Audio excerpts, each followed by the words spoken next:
Hello नमस्कार, welcome to study with अमन डोवाल। तो दोस्तों, आज मैं आपसे बात करूंगा refraction of light through a glass slab और लेटरल शिफ्ट। और देखो, आज मैं आपसे refraction through a glass slab और लेटरल शिफ्ट के एक्सप्रेशन के बारे में बात करूंगा।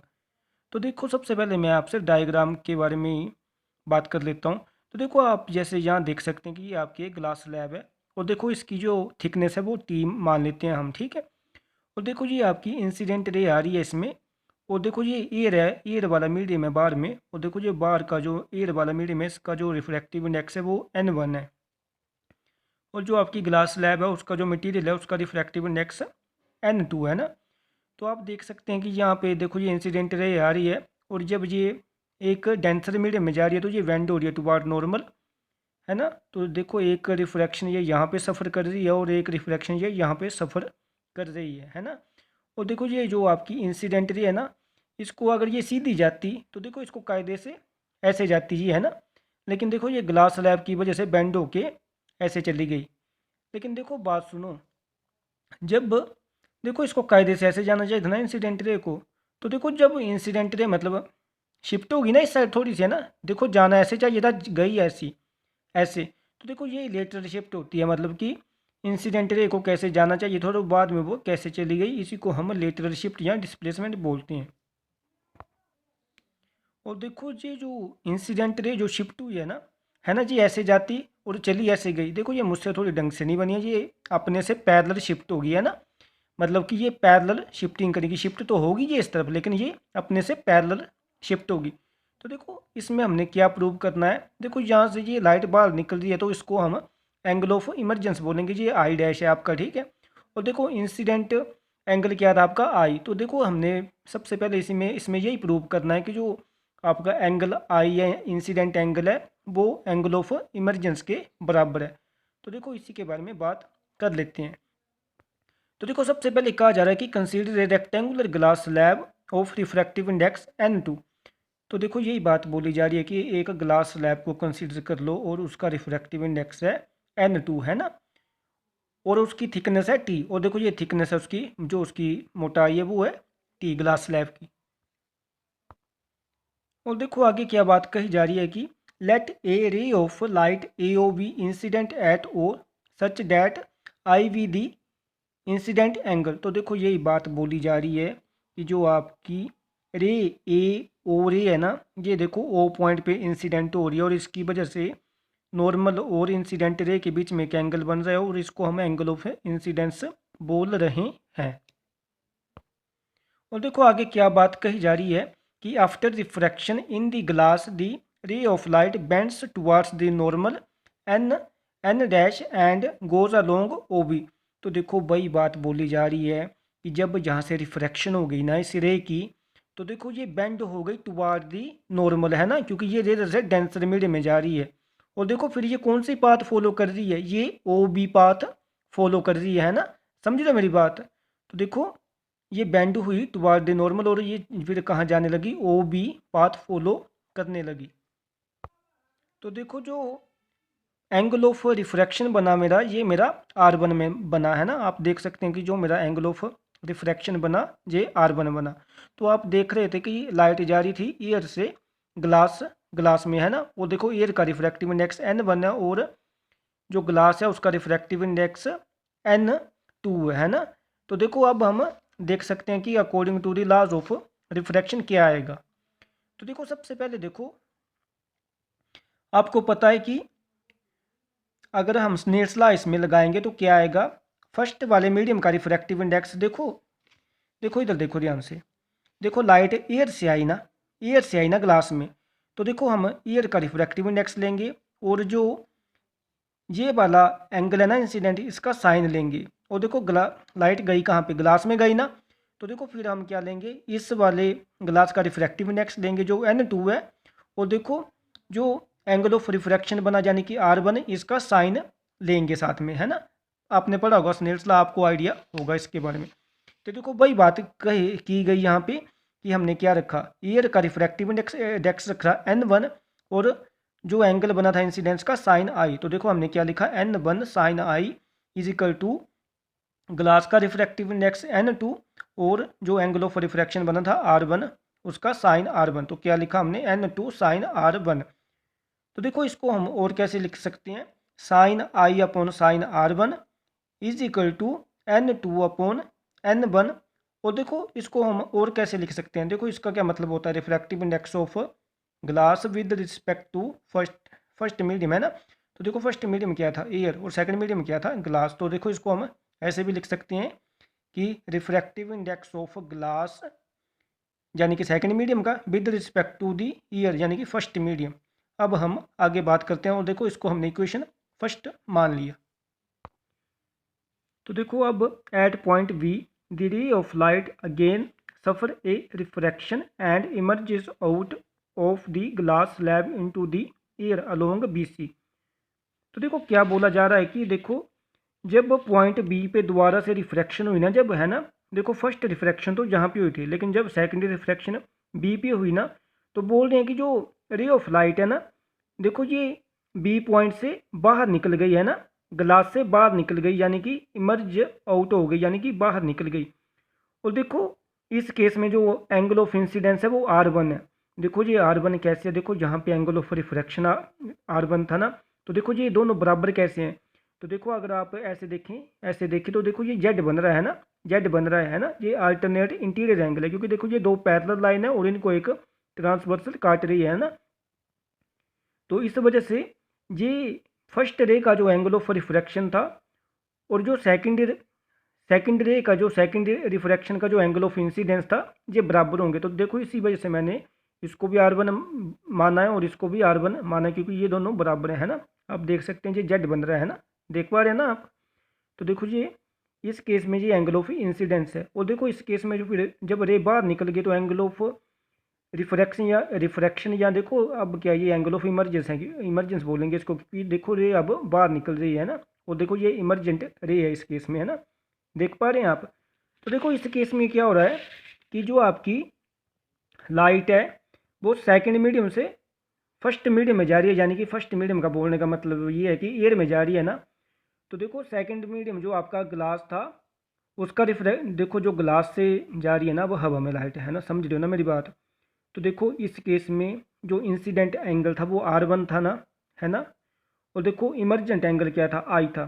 तो देखो ग्लास से हवा में जा रही है ना लाइट, अब तो इसको कैसे लिखेंगे, जिससे जाती है उसको पहले लिखते हैं और जिसमें जाती है उसको बाद में लिखते हैं। तो देखो क्या लिखेंगे हम, N2 साइन R1 है ना, ग्लास का रिफ्रैक्टिव इंडेक्स N2 है ना, और ये एंगल जो इंसिडेंट बना था जो ग्लास स्लैब के अंदर बना था, है ना, जब वो रिफ्रैक्शन हुई थी। तो देखो N2 sine R1 equal to N1 sine I dash, है ना, समझ पा रहे हैं। देखो ये एंगल ऑफ इमरजेंस है इस केस में, है ना, लेकिन देखो है तो ईयर ही है ना बार में, बार भी, तो देखो उसका रिफ्रैक्टिव इंडेक्स N1 है ना। तो देखो इसको हम कैसे लिख सकते हैं फिर, sine R1 upon sine I dash is equal to N1 upon N2। तो देखो इसका सिंपली मतलब ये है कि रिफ्रैक्टिव इंडेक्स ऑफ ईयर यानी कि जो मीडियम आपका फर्स्ट था ना with respect to the glass जो आपका मीडियम सेकंड था। देखो समझ रहे हो ना मेरी बात। अब देखो लाइट जा रही है हवा में, तो देखो अब हमें रिफ्रैक्टिव इंडेक्स मिलेगा ईयर का with respect to the glass जो था आपका सेकंड मीडियम, है ना, उसका रिफ्रैक्टिव इंडेक्स हमने N2 माना था।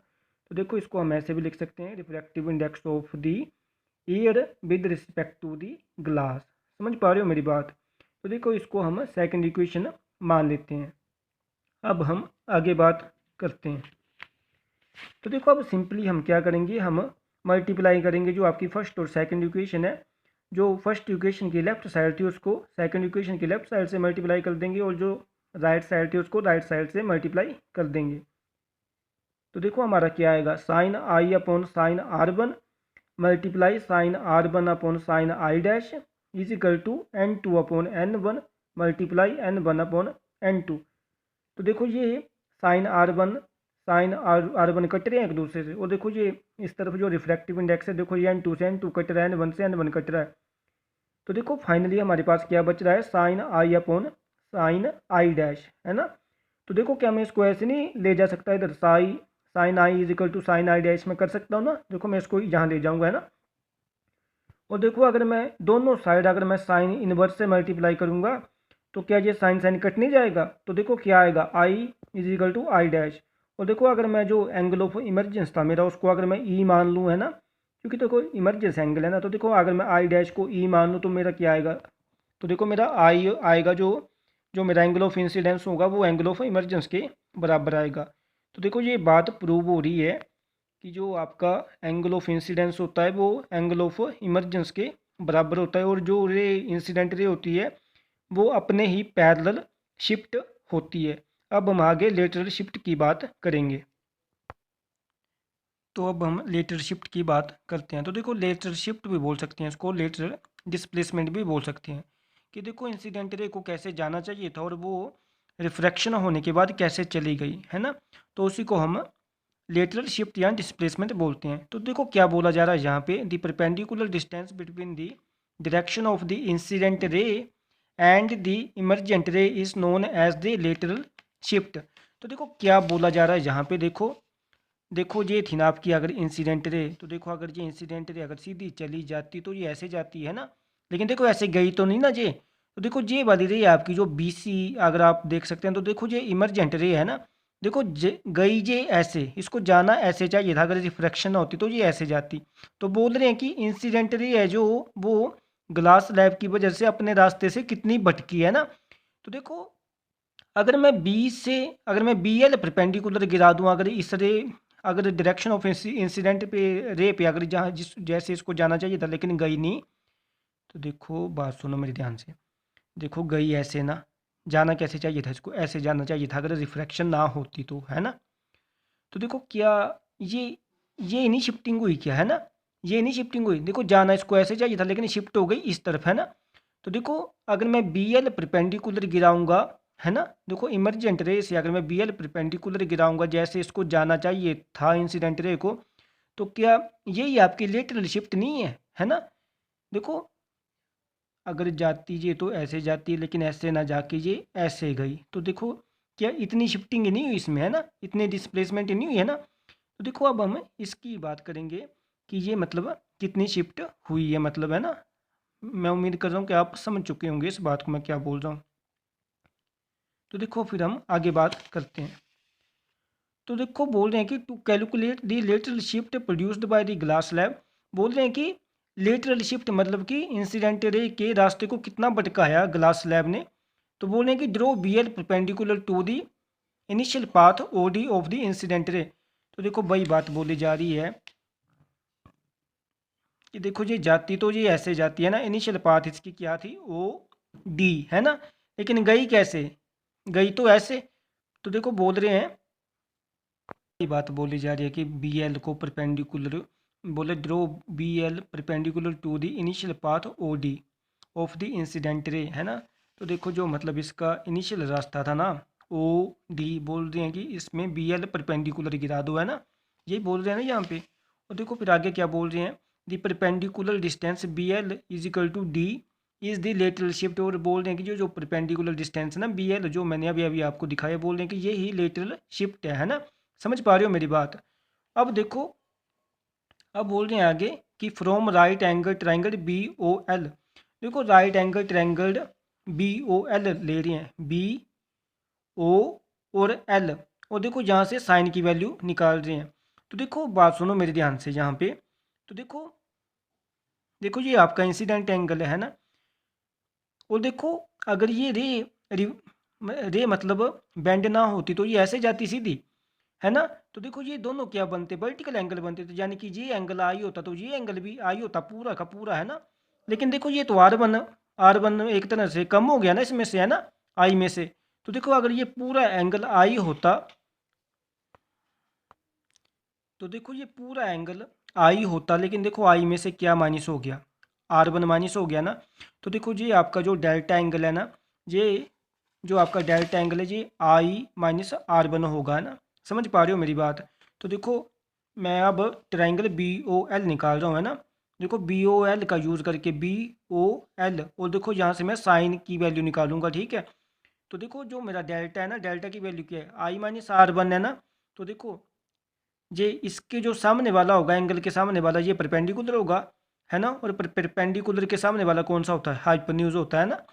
तो देखो और आपको पता है जो आपका साइन थीटा होता है वो क्या होता है, परपेंडिकुलर अपॉन हाइपोटेन्यूज होता है। तो देखो क्या वैल्यू आएगी आपकी, तो देखो जो आपका एंगल है आई माइनस आर वन, यानी कि यही डेल्टा एंगल है ना, इतना एंगल शिफ्ट हुई है ना, समझ रहे हो मेरी बात। तो देखो sine I minus R one is equal to B L upon O B है ना, बी एल क्या था परपेंडिकुलर, ओ बी क्या था हाइपोटेन्यूज। और देखो जो बी एल की वैल्यू थी ना आपकी, देखो बी एल की वैल्यू क्या थी, डी थी है ना, जो मतलब शिफ्टिंग हुई थी वही थी बी एल की वैल्यू है ना। और देखो ये ओ बी की वैल्यू हम अभी निकालेंगे।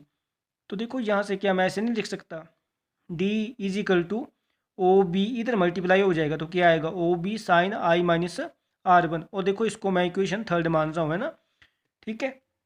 और देखो अभी हमें ओ बी की वैल्यू मिलेगी तभी हमें पूरी शिफ्टिंग की वैल्यू मिलेगी ना, कि कितना शिफ्ट हुई है रही है ना। तो देखो अब हम एक अनदर ट्रायंगल कंसीडर करेंगे in triangle B O N one dash है ना। तो देखो यहाँ से हम कोस थीटा निकालेंगे अब।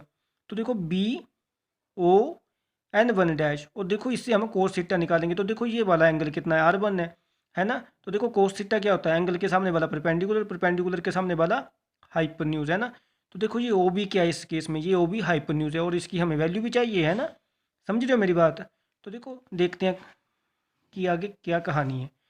तो देखो cos R one is equal to O N one dash upon O B. और देखो आपको पता है कि जो आपको पता है कि ये वाली अगर लेंथ टी थी ना, ये थिकनेस टी थी ना, तो देखो ओ ओ एन वन डैश भी टी होगा है ना, समझ रहे हो मेरी बात।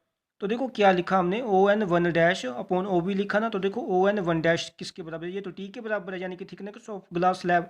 और देखो ये ओ बी तो हमें इसको ऐसे लिख रहे हैं। तो देखो यहाँ से हमें ओ बी की वैल्यू मिल जाएगी है ना, देखो समझ रहे हो, देखो ओ बी की वैल्यू कैसे मिल जाएगी हमें यहाँ से। तो देखो ओ बी क्या मिला यहाँ से हमें, T upon cos R one. तो देखो हमें ओ बी के वैल्यू मिल गई ना, तो देखो इस ओ बी की वैल्यू को अब इक्वेशन थर्ड में पुट करो है ना। तो देखो यूज़ फोर्थ इन थ्री, तो देखो क्या आएगा, डी की वैल्यू क्या आ जाएगी। तो देखो ओ बी की वैल्यू क्या है, T upon cos R one, तो देखो T upon cos R one आ गया है ना। और देखो बाकी sine I minus R one. तो देखो इससे हम लेटरल शिफ्ट निकाल सकते हैं, और देखो यही एक्सप्रेशन था लेटरल शिफ्ट का। धन्यवाद।